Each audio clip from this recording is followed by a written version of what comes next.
Hello, so I'm Liz Ackley, and today I'm going to sort of share with you really the end result, if you like, of this series of paintings I've been doing over the last few months about the summer garden, summer in the garden.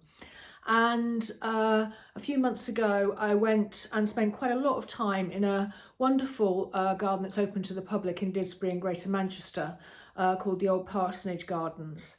And that garden has wonderful herbaceous borders and lawn areas and wonderful sinuous pathways and more formal areas and these wonderful mature trees. So it really is a sort of a feast for the eyes and all of the senses, really, the smells, the colours, the sounds and all of that.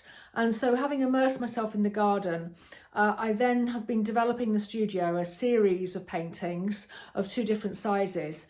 And in the notes, I will put some of those different videos I've shared as I've gone through the process, from the initial inception and doing work outside through to developing and evolving the paintings. And this is the sort of last one of that sort of group, if you like, because I'm really showing you the paintings as they're ready now for their sort of final things, their varnishing and so on, and framing. And so but this is quite poignant, really, and I need to not get a little bit upset about this, because not only is this the last time I'm going to be sharing these paintings, the development of these paintings, but it's also the last video where I'm going to be sharing me and work in this studio, because I'm moving on. And I'll talk more about that in subsequent videos, and I will sort of share some of the moving process. But apart from that, this is the last time I will be sharing work-related things in this home studio. And for those of you that have been following for a while, you'll remember that 2 years ago I had an external studio, and then I brought it in to become a home studio. And so I kind of developed it from that and shared some videos. And so I've been here for 2 years, and now things are going to be changing quite a lot. But I'll share that separately.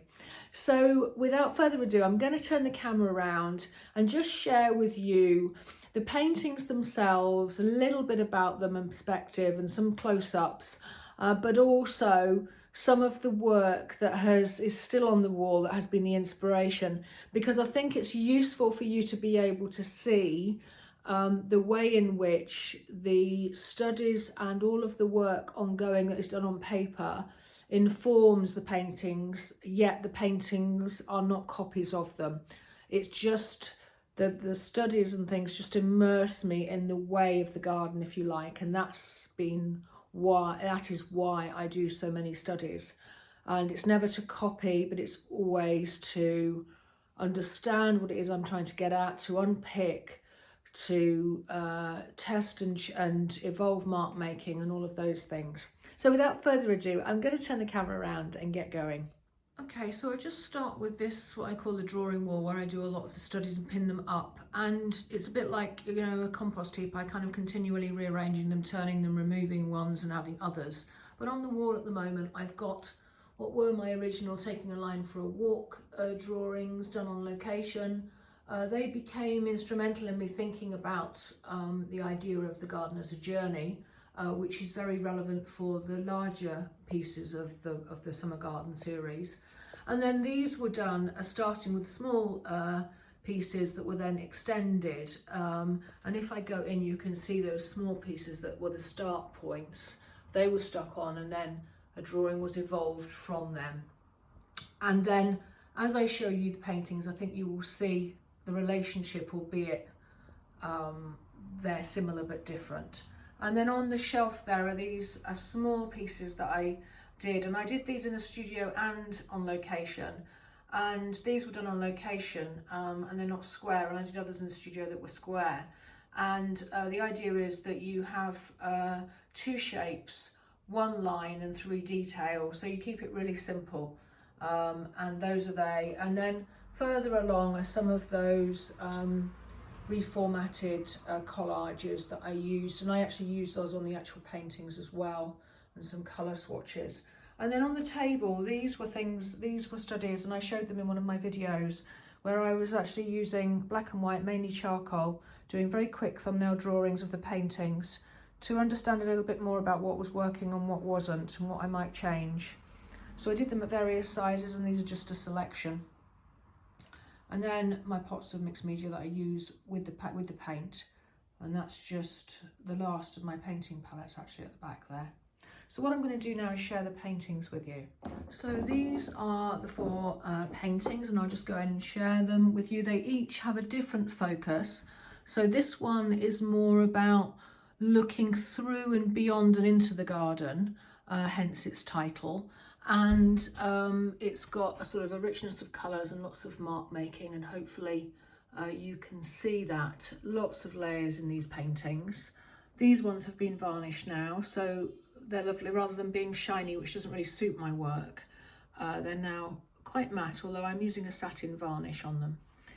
And this next one is called Into the Light, and this was the first one that I completed, and it is similar to the first one in the sense that it is about through into the garden, but this one is more about sort of following that light, and really very reminiscent of my experiences of being in the garden. Lots and lots of rich mark making in all of them actually, but this one I really love the glowiness of the colours, the reds against the corally colours, and then the lovely creamy yellow colours, and lots of layers of mark making to give you the feel of the planting and richness and density of the planting. So that's that one. This one here is all about the walled garden and the idea of some of the really wonderful planting, the eucalyptuses and the cordylines and so on. And so that's what this one is about. If I go closer, you can see a lot of the rich detail of the layers and the scratchings and coverings up.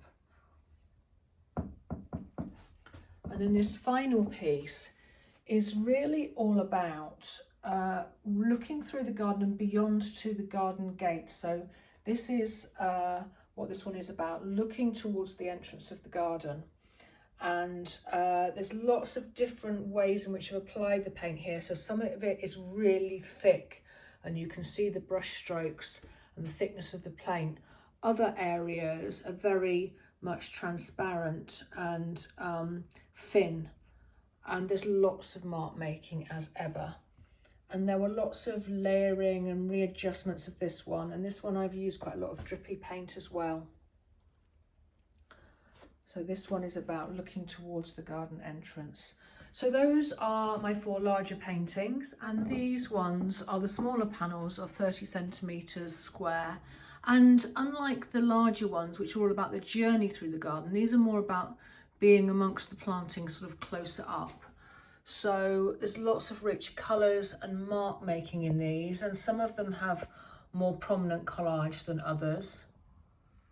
So this one is all about the view from the bench. This one is cordylines and eucalyptus, very much about the colours and the marks of those types of planting. This one is a kind of more of an exotic feel to it, with all the sort of rich colours. This one is really all about the foxgloves in the herbaceous borders, a sort of extravaganza of foxgloves leaning and twisting. And this one is more about the richness of planting in general. It's no particular planting, it's more the sort of feel of the planting and the marks that I made on a lot of the studies. And then this one is all about the canopies colliding with the herbaceous borders. So quite different to the larger ones, but obviously connected with the colours and some of the marks. So I hope that was useful. As I say, I won't be sharing work from the studio again, but I will be coming back to talk about the move. So thank you so much for watching. Please do like and subscribe. And some of these paintings are actually going to be on a show in a winter exhibition up in Scotland, I've just heard. So that's all very exciting. So anyway, I'll catch you next time. Thanks a lot. Bye-bye.